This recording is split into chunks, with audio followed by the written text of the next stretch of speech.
اور تینوں مسلح افواج کے سربراہان کا تقرر وزیر اعظم کے مشورے سے صدر مملکت کرے گا کہ تینوں مسلح افواج کا سپریم کمانڈر صدر مملکت ہوگا۔ یہ آئین کے الفاظ ہیں، اور ہم نے قانون کون سا پاس کیا ہے کہ اب تقرر جو ہے وہ ادارے کا سب سے بڑا جو ہوگا وہ کرے گا، ایک ادارے کا بڑا، یعنی وفاق کا اختیار بھی ہم نے ایک ادارے کے سربراہ کو دے دیا ہے۔ اور آئندہ اگر کوئی تبدیلی یا کوئی قانون و ضابطہ بنے گا تو وہ کابینہ طے کرے گا، وہاں پر بھی پارلیمنٹ کو ہی بائی پاس کر دیا گیا ہے۔ ابھی جو ہم یہاں گفتگو کر رہے ہیں، خدا جانے ہمارے الیکٹرانک میڈیا اور چینلوں پر ہماری گفتگو قوم کو سنائی جائے گی یا نہیں، لیکن ان کی اتھارٹی کو قوم پر مسلط کرنا، پارلیمنٹ کو جعلی پارلیمنٹ وجود میں لا کر اپنی مرضی کی قانون سازیاں کرانا، جس میں آئین کا بھی لحاظ نہیں کیا جاتا۔ 6 لوگ ہیں جس پر میں بھی لعنت بھیجتا ہوں اور اللہ بھی لعنت بھیجتا ہے، جو طاقت کی بنیاد پر مسلط ہوتا ہے، جن کو لوگوں نے اللہ نے عزت دی ہے ان کو رسوا کرتے ہیں، اور جو گھٹیا قسم کے لوگ ہوتے ہیں ان کو اوپر لاتے ہیں۔ ہمارے ملک میں آگ لگی ہوئی ہے، نظام درہم برہم ہے، بڑھتا چلا جا رہا ہے۔ 20 سال سے زیادہ عرصہ ہو گیا ہم آپریشنیں کر رہے ہیں ملک میں۔ ہمیں اللہ نے ایسی ماں عطا کی ہے جو قوم کی تقسیم و انتشار کی پالیسیاں بناتی ہے، لڑاؤ اور حکومت کرو، لڑاؤ اور حکومت کرو۔ یہ حکمت عملی بنانا، اگر یہ ماں ہے تو ایسی ماں پہ لانا۔ السلام علیکم ناظرین کرام، آپ کو مکمل ویڈیو دکھاتے ہیں مولانا فضل الرحمان کی تیسری خطرناک ترین تقریر۔ مولانا فضل الرحمان نے طاقتوروں اور حکومت کو مخاطب کر کے ایک مرتبہ پھر اڑا کر رکھ دیا۔ مولانا فضل الرحمان کا کہنا تھا کہ آپ لوگوں نے اس ملک کا کیا حال بنا دیا ہے۔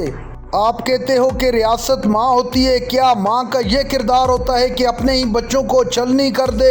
اگر یہ کردار ریاست کا ہے اور اگر ماں کا یہی کردار رہا تو اس کردار پر مجھے افسوس ہے۔ مولانا فضل الرحمان نے وہ الفاظ ادا کیے جو میں یہاں ادا نہیں کر سکتا۔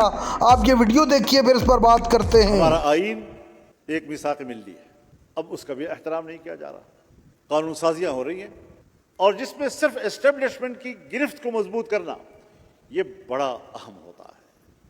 یہ ایمرجنسی ہوتی ہے، جی فوری کرنا چاہیے، وقت نکل جائے گا، پتہ نہیں ملک کا کیا بنے گا، یہ خوف طاری کر دیتے ہیں، اور ہمیشہ قوم پر خوف طاری کر کے قوم کو بلیک میل کیا جاتا ہے۔ لیکن کبھی 79 سالوں میں اسلام ہماری ترجیح نہیں رہا، اسلامی قانون سازی ہماری ترجیح نہیں رہی، اسلام اور قانون سازی کوئی ہماری ایمرجنسی کبھی بنی نہیں ہے۔ ہو جائے گا، بعد میں کر لیں گے، بعد میں کر لیں گے، ٹھیک ہے، کوئی مسئلہ نہیں، لیکن ان کی اتھارٹی کو قوم پر مسلط کرنا، پارلیمنٹ کو جعلی پارلیمنٹ وجود میں لا کر اپنی مرضی کی قانون سازیاں کرانا، جس میں آئین کا بھی لحاظ نہیں کیا جاتا۔ ابھی جو چند روز پہلے قانون سازی ہوئی ہے وہ آئین کے خلاف ہے۔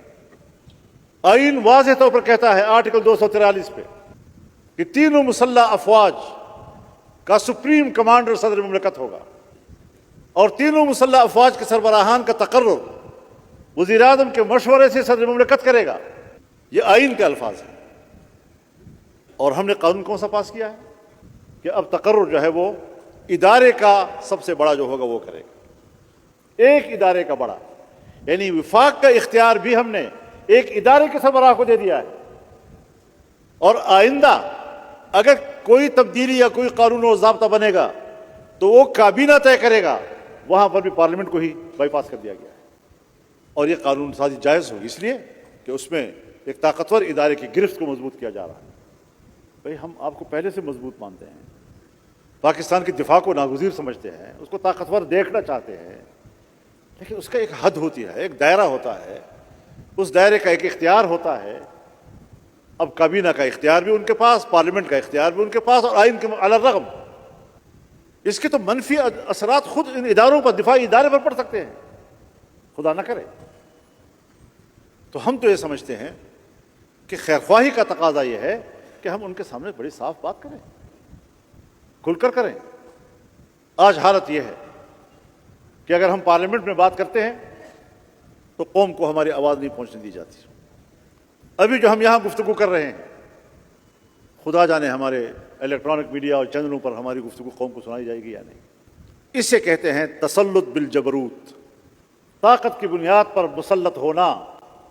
اور رسول اللہ صلی اللہ علیہ وسلم نے فرمایا 6 لوگ ہیں جس پر میں بھی لعنت بھیجتا ہوں اور اللہ بھی لعنت بھیجتا ہے، اور ہر پیغمبر کی دعا قبول بھی ہوتی ہے۔ تو اس میں ایک المتسلط بالجبروت، جو طاقت کی بنیاد پر مسلط ہوتا ہے، یعز من اذل اللہ ویذل من اعز اللہ، جن کو لوگوں نے اللہ نے عزت دی ہے ان کو رسوا کرتے ہیں، اور جو گھٹیا قسم کے لوگ ہوتے ہیں ان کو اوپر لاتے ہیں۔